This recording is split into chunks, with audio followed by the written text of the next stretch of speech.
This year, we're in week 2 of this year. This year on Sunday, we're going to be taking the weekly reading from this book. We thought we'd do this for this year. Last week we spoke about success. This week we're on the topic of love, and next week it's going to be happiness. So we'll work our way through the 52 weeks. And I'd like to begin our discourse and discussion today giving the short reading that Swami Ananda provides. He says, "One finds love not by being loved, but by loving. We can never know love if we try to draw others to ourselves, nor can we find it by centering our love in them. For love is infinite. It is never ours to create. We can only channel it from its source in infinity to all whom we meet.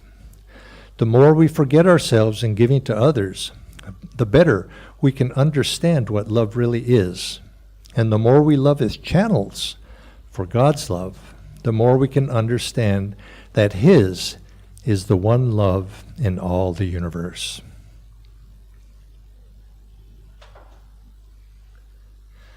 I'd like to begin with the story from the life of Buddha.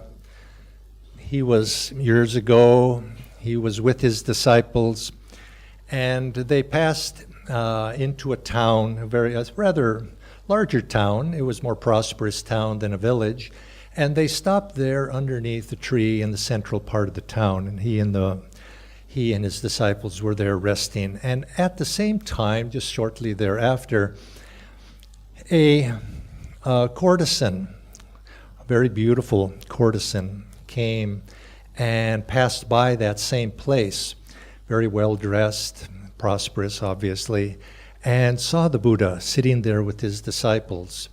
And she stopped and looked at him and admired him. He says, "Oh, beautiful one, you're so magnificent. Please, I want you to come home with me. I love you so much immediately. Please come home with me." And the Buddha very gently and calmly looked at her and said, "Dear one, no, I will not come home with you, but I promise I will come in the future to see you, to be with you." Now, as he said this, his disciples, of course, didn't know what to make of this. Oh my gosh, the master's going off with the courtesan, the beautiful courtesan. And she, of course, argued with him because she wanted him right now to come home with her. But he was firm. He would come in his own time. And so they left, and the Buddha and his disciples left without him explaining anything. And of course, you can imagine the disciples thinking about this and talking about this, but time passed, and they somewhat forgot about it. Some years passed, actually. They went by, and Buddha was in another part of the country. And he and his disciples were in the forest, and they were meditating together. And all of a sudden, the Buddha got up, and said, "I must go, and I must go see my dear one. She's calling me." And the disciples didn't know what to make of this. Oh my gosh, and tried to stop him, because here was the master succumbing to the charms of the beautiful courtesan. And so, but the Buddha was adamant, "I must go." And he did, and he left. And of course, the disciples, wanting to bring him back, they followed him to see what this was all about. And the Buddha went to that town, and there in the middle of the town, under that same tree where he had been, he saw the courtesan was lying there on the ground. But she had changed. She was now racked by a very terrible disease, smallpox, and her skin and her face were all disfigured. And there were these boils and these very terrible looking sores all over her body. And people would just stand back from her and wouldn't go near. And the disciples too, when the Buddha went up to her, but the disciples stayed back. "Oh my God, I don't want to, whatever great disease she has, I want to stay away." And she was in agony there. And the Buddha went and he sat by the courtesan and put her head on his lap. And she said, "You see, I have kept my promise. I have come, for I love you very much. And he, tried to do what he could to assuage her pain and to comfort her. And she was so happy, and she, mentally you could see her bowing down to him. And he then touched her, and she was healed. And of course, she knelt at his feet, and she immediately became one of his disciples. And when they left, she too trailed on as one of his disciples. Well, this is a very beautiful story, and it demonstrates, you might say, a universal, impersonal love, because the Buddha loved everybody, you see. He didn't and some people think, well, the great master loves everybody, but he has no personal love for anybody. But that's not so. The masters, great ones, they love everybody personally, but also impersonally, because everybody is dear to them. Every person who crosses their path, there's some reason for that, and they're dear to them, and they express love to them. And this is a universal love of a great master. Whereas individuals, that's different. They can't have that impersonal love. They have personal love, and there's attachment to it and limitation, the things that bind one to the body, and it's very different. And Swami Kriyananda used to tell, when he would say a story like this, he says, yes, he says, I suppose the love of a mother for a child is very pure, seemingly very pure. He says, but if that child should die and be reincarnated and born next door into a neighbor, would she love him, that child, equally? No, she wouldn't, because she loved her child. And he says that that's what separates. Now, this isn't to denigrate personal love. It's a doorway through which we learn to love, we learn to open the heart, we begin to learn what love is and experience that love, in order that we can go through that doorway to learn what more impersonal love. So you could say love is a great gift that's been given to us. God has given this gift to all of us to be able to experience that if we could. I don't know if everybody's experienced love, but it's so universal that at some point we're touched in some form by it.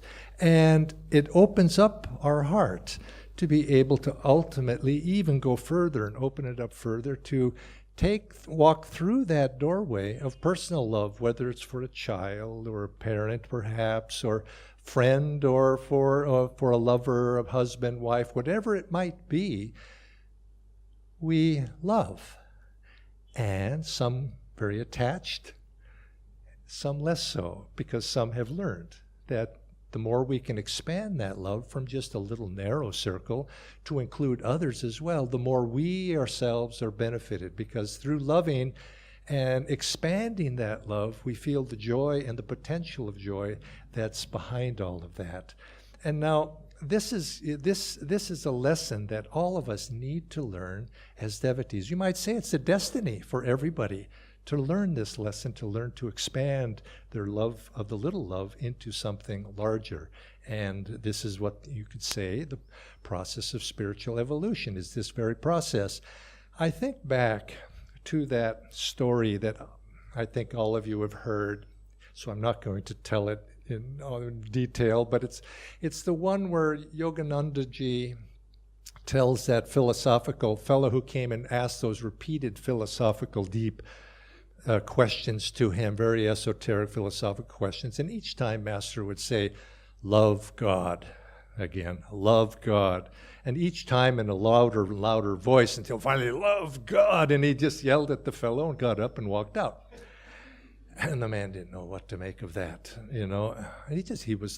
and the story ends there. And then Swamiji and others who tell that story would go on without much reference back to it. But that story has stuck in my mind, maybe because I'm like that fellow, so I can relate. So you could say empathy. I have empathy for him. But I think to that fellow, and I thought, I wonder. I feel bad for him. Maybe he didn't know how to love. It was a concept that might have been beyond him. And it raises the question, Does everybody know what love is? Has everybody experienced love? He may not have known what that even meant. Plus, secondly, how can you love something you have no experience of? So I sort of felt bad for him that he didn't have that experience. But yet, I think there's some truth to that. I don't know if everybody has that capacity really to love. You would think so, but really, Swami Sri Yukteswar, I read something with that paragraph that he wrote, that he said he was talking about a quality that's related to love. You might say it's a offshoot, a corollary of love a little, and that was appreciation. And he was saying, not everybody knows how to appreciate something. It's a concept beyond them.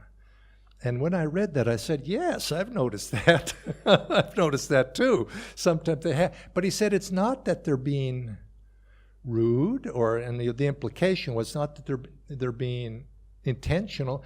They just do not have the concept of appreciation because they're only thinking of you-know-who, number one, themselves.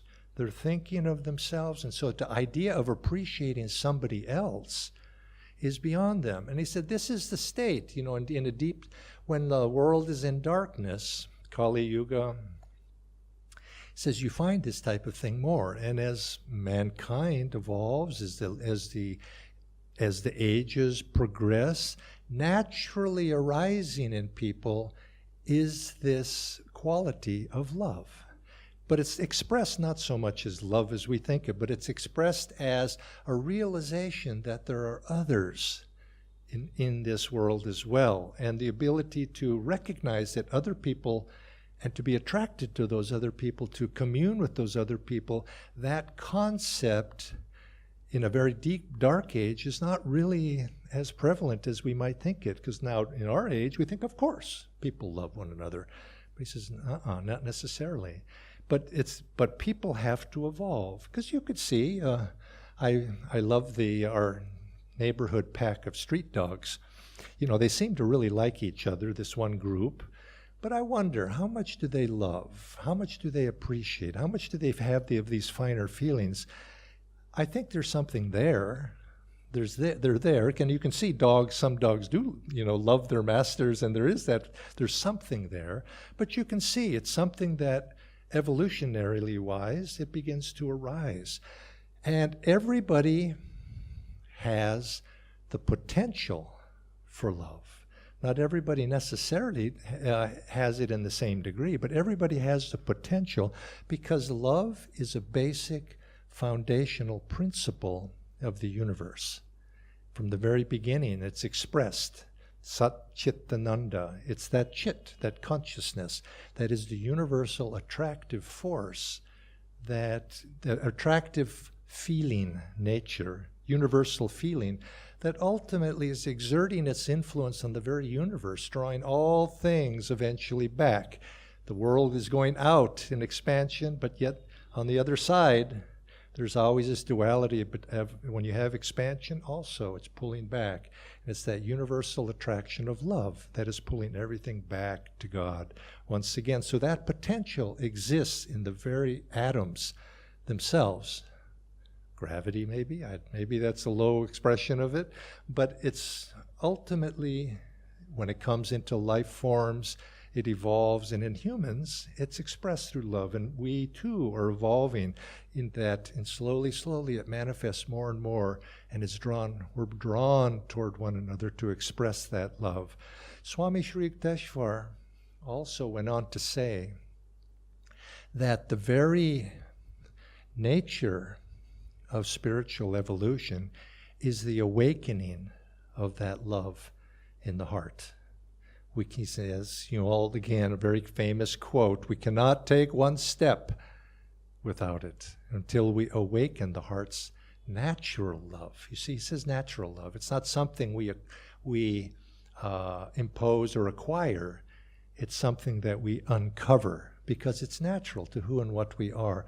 And so our our mission on the spiritual path is to slowly uncover those things that are blocking the heart's natural love. It's something all of us have the potential to reveal in our lives, but it's hidden oftentimes. It's covered, or there's contrary forces preventing it, or it's bound to certain attachments and desires, and our love goes there. But the great ones, the great masters, the avatars, come to show us what the potential is of what all of our ultimate nature is, how we can express that. Now, you could say it's common, we should love one another.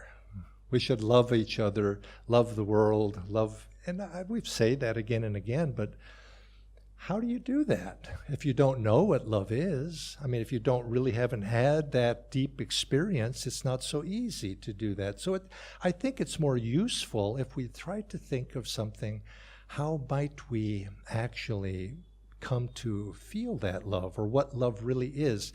And a clue is given here in today's reading. He says we don't feel love unless also and first we learn how to give love. You see. Now, of course, through giving, we then learn to become a channel, and then we receive. But you have to be able to give. Well, I don't know how to give love. What do I go and I hug somebody, or what do I do? What do I do? So what's the instruction for that? Well, I think here's a suggestion. Pure love is something that perhaps we may be incapable. But certainly we can care for one another, and I think what we need to do is bring love down a little bit to the level where we can practically relate to it. And then in the process of doing that, we then begin to cultivate the finer feelings of that as we learn to expand that. So let's go back to that one that Swami Sri Yukteswar mentioned. It's something simple, appreciation. Now you could see, to appreciate another person is to include that other person in my consciousness. They give me a gift, or they do me a favor, or a nice thing, and do I just walk away? Well, now a little child, give a little child a gift, yes, that's maybe they haven't the consciousness to appreciate, but that's childish.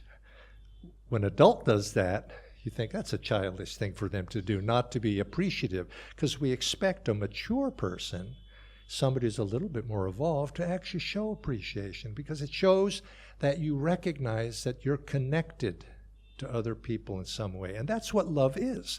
Love is that feeling of connectedness that comes when a wife and a husband, they feel that connection. And they begin with that willingness to sacrifice, to walk together in life, and that love is expressed in that way. And that's what appreciation does on a small level. And so take something like that, learn to appreciate and practice. You see, love is left often as a sentiment that we're hoping to receive and feel. But we cannot leave it at that if we want to develop it. We have to give it. So find those things that are, you might say, facets of love, and learn to give those. And slowly you'll begin to experience that feeling in the heart. The heart itself will begin to open up. Now, love or appreciation. Some others. Let's take gratitude. Gratitude is another. To show gratitude to other people. It's sort of like appreciation, but not a little bit of a different flavor. To show you're grateful to another person. To express caring to another person. Oh, empathy, you might call that, or compassion. To care about, how are you today? And somebody, and now, not just lip service, you see, but sometimes it's even better to give lip service than not, but with the real feeling of caring for, you care for a child, even maybe the child's not your own. They just naturally draw that out of people to express it. Now, a lot of people might think, oh, yes, I know those are good things, but I'm not the type to express those sort of sentiments.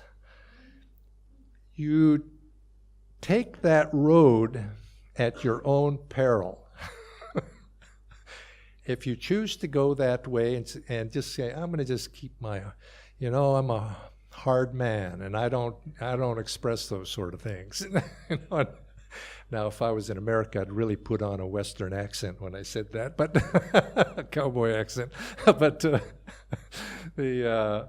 but you do so at your own peril, because we have to be able to soften the heart in order for us to make, as devotees, to make spiritual progress. Because unless the heart is softened, it blocks.